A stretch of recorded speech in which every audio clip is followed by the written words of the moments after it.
Good afternoon, everyone. Thank you for receiving us today and attending this meeting. Let me present myself. I'm Jean-Christophe Chevalier, partner of Ydès firm, and co-head of the Intellectual Property and Information Technology department. We are a French firm based in Lyon, Paris, Avignon, London, and Brussels. Today we will talk about France and GDPR and the overview, implementation, and enforcement of the GDPR into the French regulation.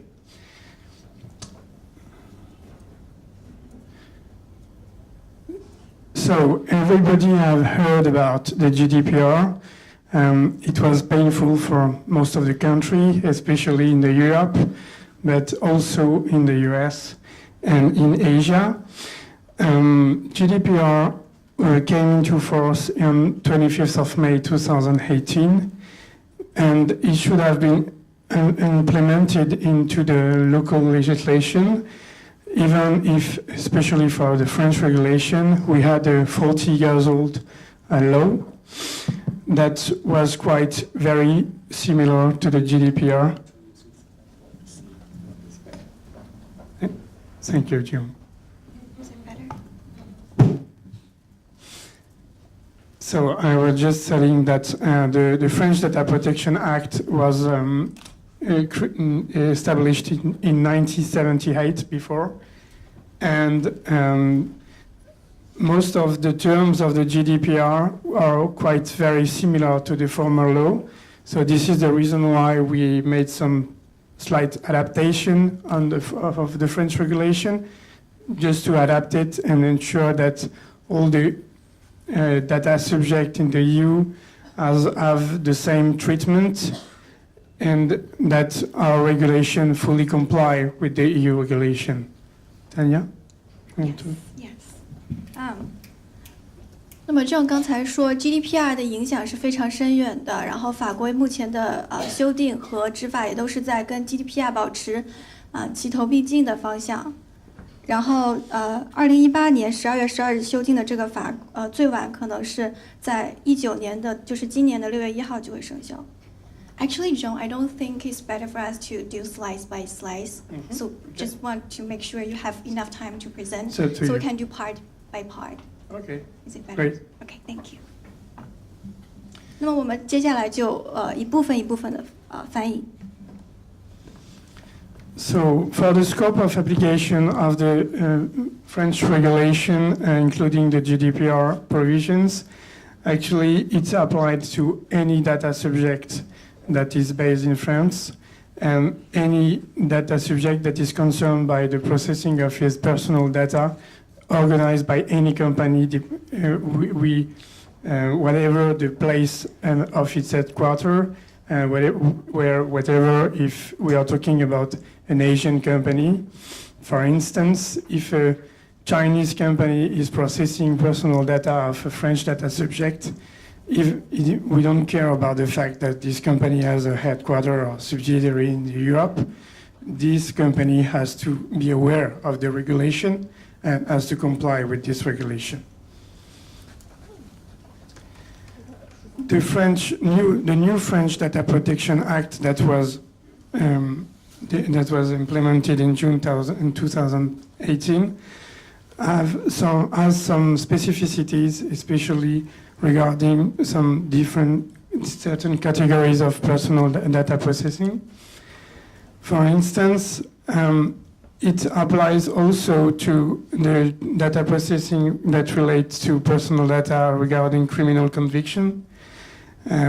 Because this kind of data can be disclosed to corporate entities, to individuals or corporate entities in the course of a litigation or criminal defense, or to user of public database. Health-related data remains also protected and requires prior authorization from the supervisory authority. When you see the CNIL reference, it is the name of the French supervisory authority.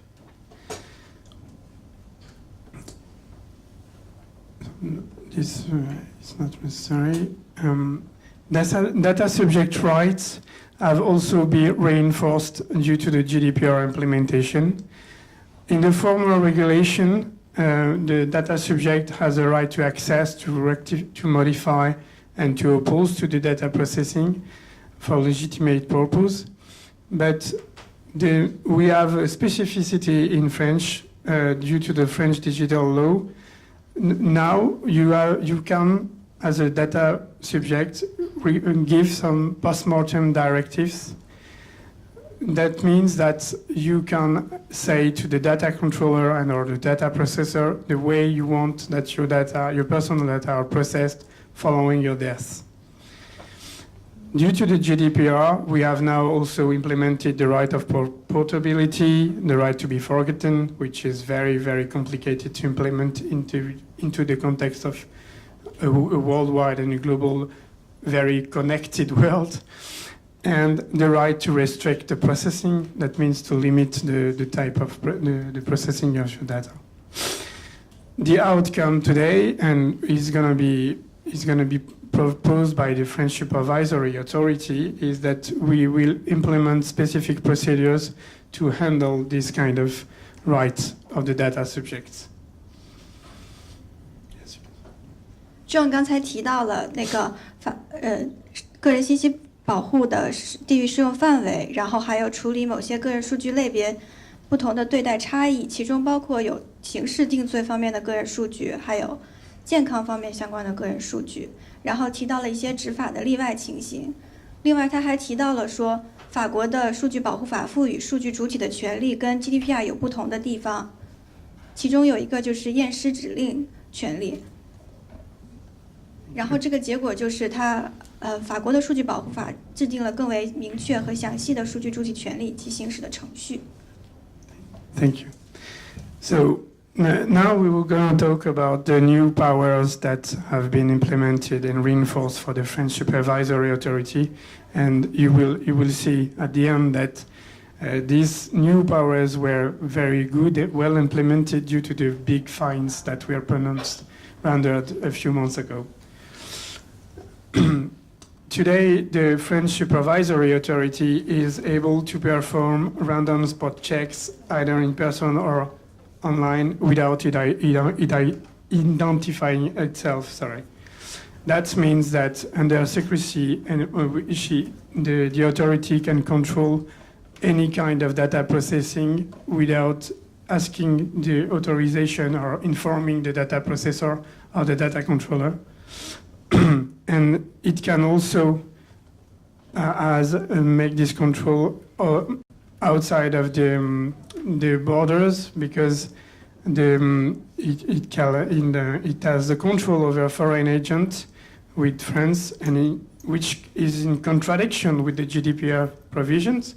But it was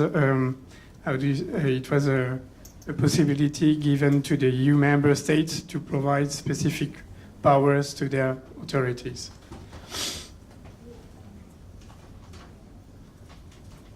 We have also you talked about, Marcus talked about the children and the question of the age consent. We have lowered the minimum age for the consent. Now it's 15 years old. And there are new rights of class actions for the consumer rights. So with regard to damage, including settlement agents, what does it mean? That means that now you can have some class actions based that are organized against any companies, any worldwide companies, especially on the basis of infringement to the data protection regulation, and get indemnification and fines. And you will see, I don't want to spoil you, but Google has been condemned. Now, also, there is a new way of automated administrative judgment. That means that since we have pointed out that there is a violation of the regulation, you can have an automated decision and you can have an automated sanction. On November 2018, sorry.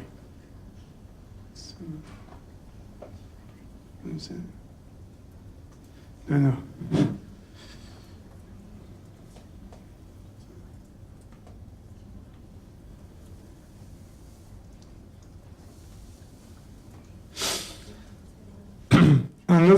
On last November, the French Supervisory Authority released its blacklist of data processing that require a privacy impact assessment.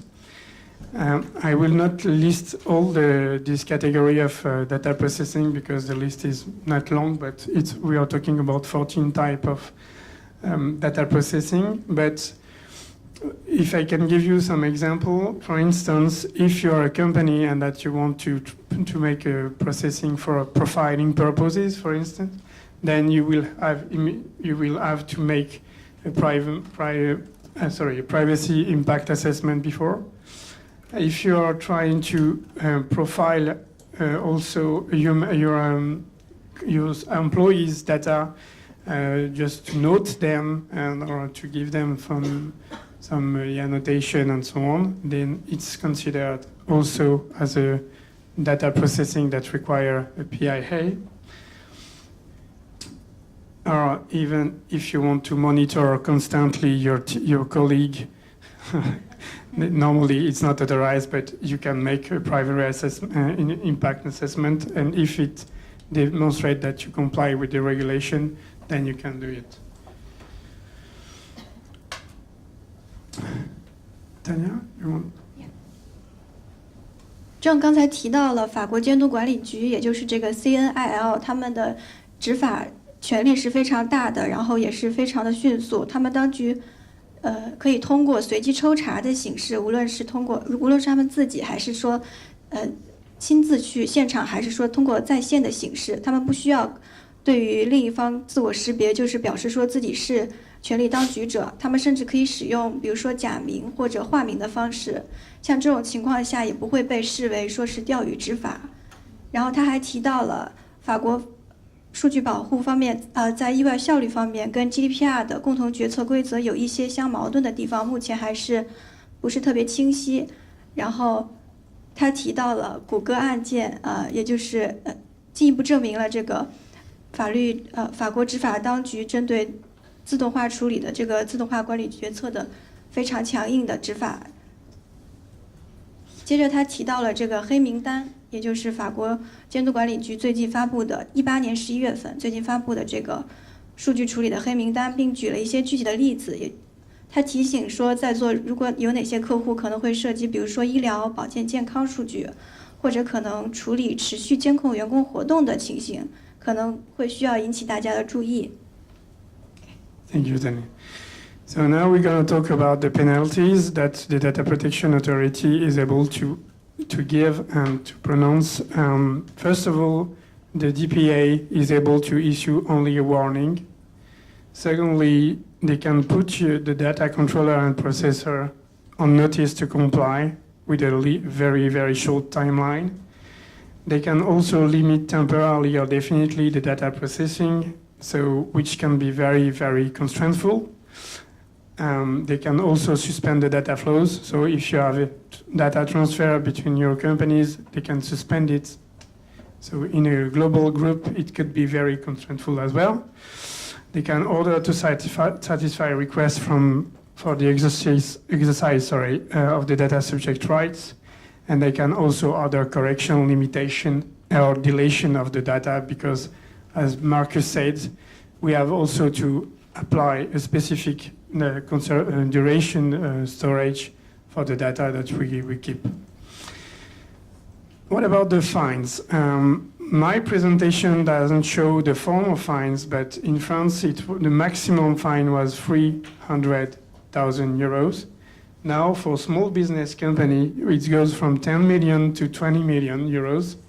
And for global company, we are talking about 2 or 4% of the global turnover, which is quite important. So now I will not go through the 18 decisions that I commented into the presentation because you will get a copy of it. But this is an overview of the decisions that were rendered following the publication of the GDPR. And as you can see on this part of the screen, the amount will increase a lot, and almost exactly for quite exactly the same reason. So I will not talk about Hertz, neither Darty, which is a grocery store company like Amazon or for electronic devices and so on, but I will talk directly about a company that you know perfectly, or maybe you don't use it, but I'm sure you use. It's about Uber. You know Uber? Uber had recently a fine of 400,000 euros due to a data security breach that occurred in November 2017 and that impacted 57 million users. The context was the fact that hackers may have access to the data of the user. And in France, it concerned 1.4 million French citizens. But as you can see at the end of this, RGPD means GDPR. Huh? This is in the French, bad translation, I'm sorry for that. And if you can see, in the Netherlands, they had a fine of 600,000 euros. And in the UK, I think in the UK also, 385,000 euros. So and in France, 400,000 euros. The other recent, very interesting decision, it concerned Bouygues Telecom. Bouygues Telecom is a French telecommunication company that provides mobile phone services, TV services, and so on. And they had a fine of 250,000 euros due to the fact that they explained the reason why into the decision, but actually Bouygues was modifying its website and a test pages was maintained, and these test pages gave access to the data, and it disclosed, as you can see, several data, especially invoicing data regarding the client, the end customer. And even if the Bouygues Telecom take the commitment to make the modification very quickly and to comply with the requirement given by the French supervisory authority, the supervisory authority, considered that it was not enoughly fast to take this, to make the measures in place, and then decision was taken, and the sanction arrived. And now we have the last decision that was rendered in January 21. So it concerned Google, and the fine is 50 million euros. This is the biggest fine that was pronounced, let's say, in France, because we never had such kind of penalties. What is the reason of this penalty is, first of all, Google allowed phone carriers to collect data subject information and collection of data subject consent to the processing of their personal data for advertising purposes.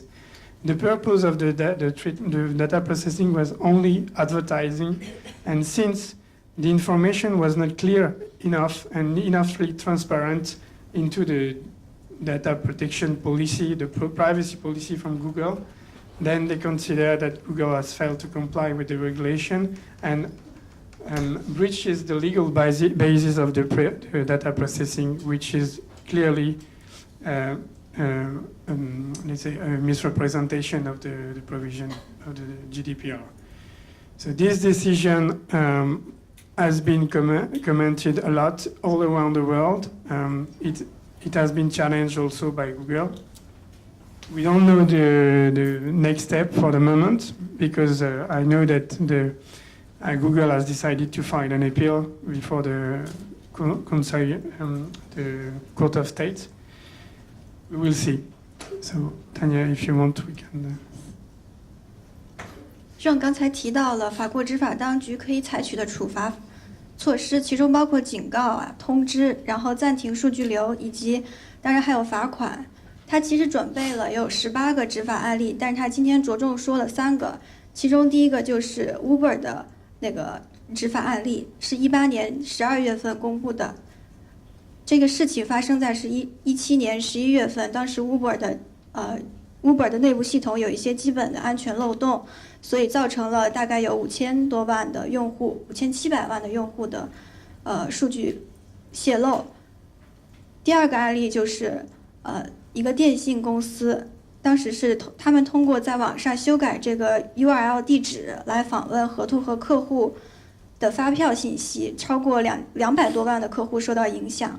但是最后执法当局是考虑到这个公司在解决安全事件方面就反应速度比较高，最后也采取了比较多的措施来限制这个泄露的后果，最终的罚款并没有特别高，尤其是相对他说的下一个，也就是 Google， 他收到了5000万欧元的罚款，其中主要的原因就是他违反了与广告个性化相关的法律依据，然后没有能够遵守透明度的义务，所以损害了数据主体的知情同意权。